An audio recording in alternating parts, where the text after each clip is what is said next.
सुप्रभात। Class 12th जनसंचार में आज हम लोग संचार के कार्य पढ़ेंगे।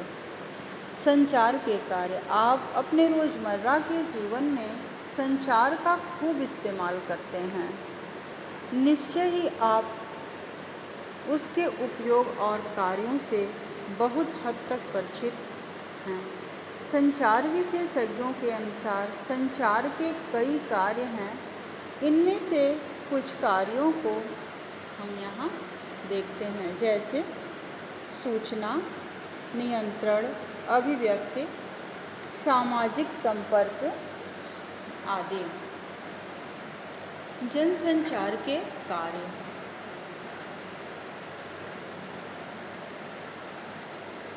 सूचना देना, अर्थात जनसंचार माध्यमों का प्रमुख कार्य सूचना देना है।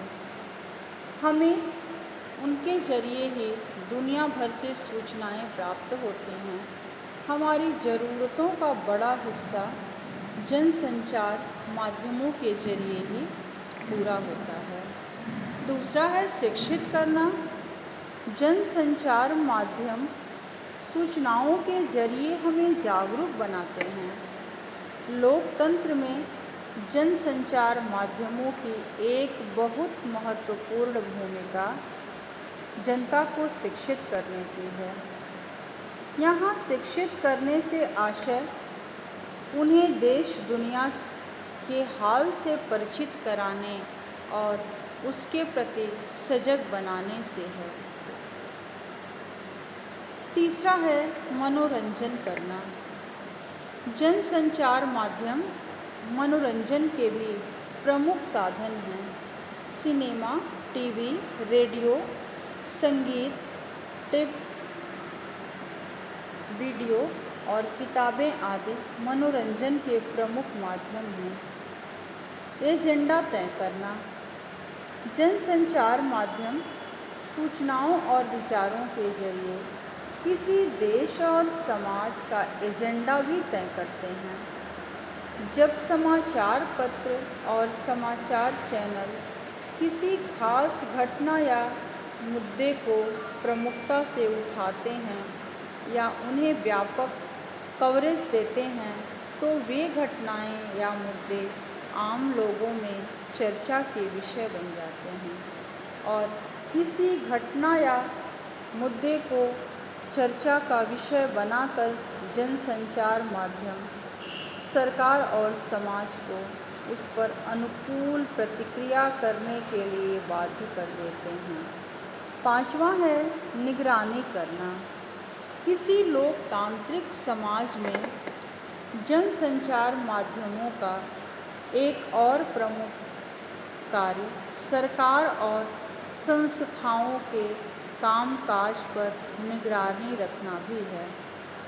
अगर सरकार कोई गलत कदम उठाती है या किसी संगठन संस्था में कोई अनियमितता बरती जाती है, तो उसे लोगों के सामने लाने की जिम्मेदारी जनसंचार माध्यमों की ही है। छठवां है विचार विमर्श के मंच। तो जनसंचार माध्यमों का एक कार्य यह भी है कि वे लोकतंत्र में विभिन्न विचारों को अभिव्यक्ति का मंच उपलब्ध कराते हैं। इसके जरिए विभिन्न विचार लोगों के सामने पहुंचते हैं, जैसे किसी समाचार पत्र के संपादकीय पृष्ठ पर किसी घटना या मुद्दे पर विभिन्न विचार रखने वाले लेखक अपनी राय व्यक्त करते हैं।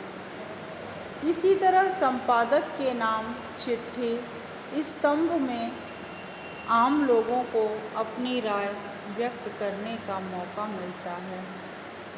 इस तरह जनसंचार माध्यम विचार विमर्श के मंच के रूप में काम करते हैं। फिर है समाचार पत्र, पत्रिकाएं। तो जनसंचार की सबसे मजबूत कड़ी पत्र पत्रिकाएं या प्रिंट मीडिया ही है। धन्यवाद।